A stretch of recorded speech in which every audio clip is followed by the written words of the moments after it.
Let's bring in our political panel now. Labor MP Andrew Charlton and Liberal Zoe McKenzie. Great to see you both. I want to talk to you about the US in a moment, but Andrew, first to you.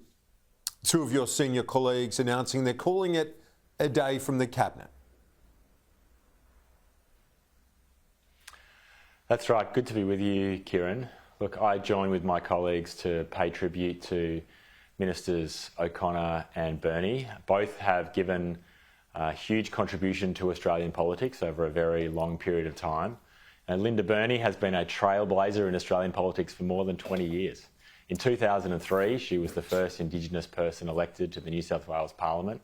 And in 2022, she became the first Indigenous woman to be the Minister for Indigenous Australians. That's a 20-year record of firsts, and both she and Minister O'Connor leave their positions with an enormous amount of goodwill and a tremendous legacy left behind. Yeah, there's a lot of love for those two in the Labor caucus, but I've got to say, Zoe, a really gracious statement made by Jacinta Price as well, paying tribute to the contribution and legacy of Linda Burney. It was indeed an exceptional statement from Jacinta, recognising the decades of work that Linda Burney and contribution and exceptionality and achievement she has made in that time to Indigenous affairs. And I'm sure those words will be echoed by others across our party. To my mind, it is a pity that the one thing that she had to focus on in the last 2 years was so marred by a lack of compromise and a lack of willingness to look at alternatives that may have seen a version of The Voice go through. That was $500 million, very expensive endeavour, and one that I think has actually done some damage to reconciliation in this country. But that takes nothing away from an extraordinary long career of achievement for Linda Burney, and indeed one that she will continue to have in years to come. Yes, indeed, and as she put it, it's not a smooth path, the one to heal some of those wounds. There are steps forward, steps back, and she sees it in that context. Now, a chance to reset on a few different fronts on Indigenous affairs. We're hearing Malarndirri McCarthy is likely to get that role, and the Prime Minister to head to Gama with her next week. But it does open up a chance to reset on other areas too, Andrew Charlton. I know you won't preempt the Prime Minister, not a smart move to do that, but in areas like immigration might be a chance to reboot and reset.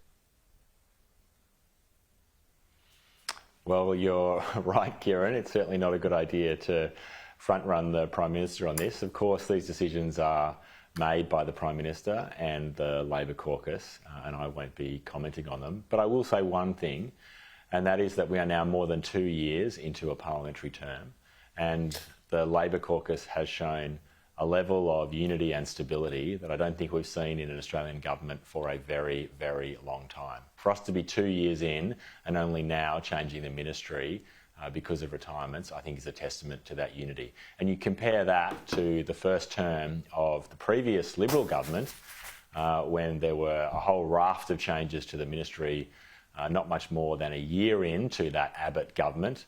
Peter Dutton was turfed out of the health portfolio after a year, after the disastrous changes that he had made to Medicare.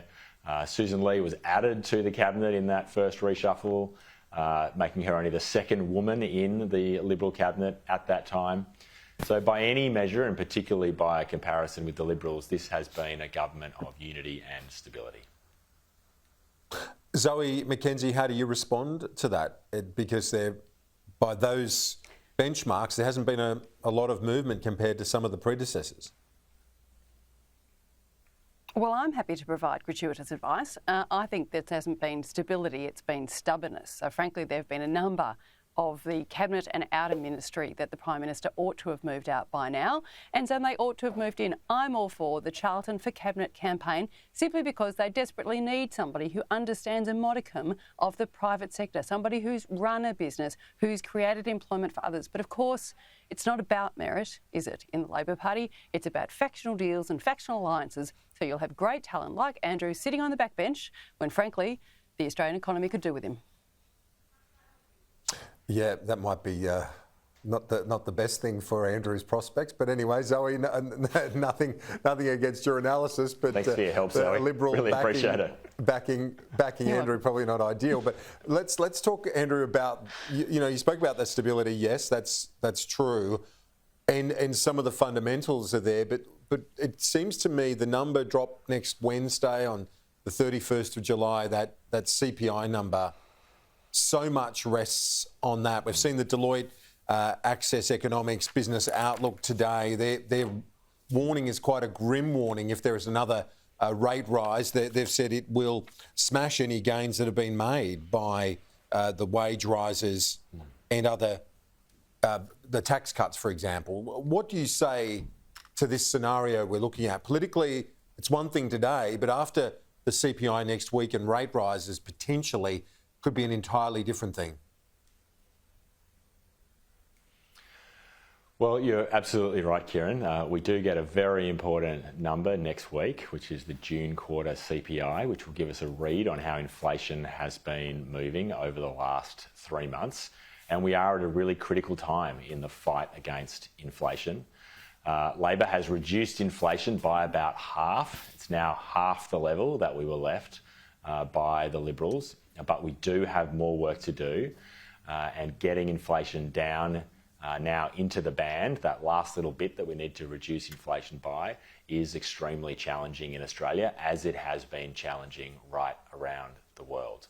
Now, I think the Deloitte report showed two things. First, it showed that many Australians are doing it tough. The economy is slowing under pressure from increasing interest rates. Consumer confidence is moving down. Consumer spending has been falling. And right across the board, Australians are struggling to meet this cost of living crisis.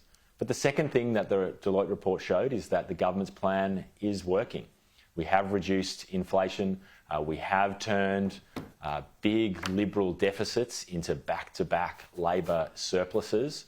And the Governor of the Reserve Bank has said that those surpluses are helping in the fight against inflation.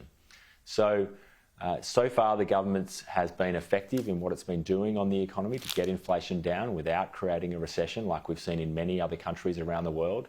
And there's been a recession in Britain, a recession in New Zealand, a recession in Japan, a recession in Finland, many other countries. We're on what's called the narrow path, as everybody describes it. And I think the government's record on delivering reduced inflation while maintaining relatively strong employment is one that we should be proud of. Zoe, you think that the rates will probably be forced up in August due to this inflation number? Yeah, look, those I'm talking to who are closer to the decision making expect that there will be a rate rise in August. That's certainly the way the market is looking at things. But again, I hear Andrew compliment his colleagues in relation to economic management.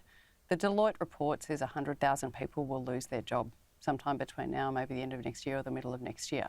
100,000 people. I met some of those people standing in front of the Coles in Somerville in my electorate on Monday.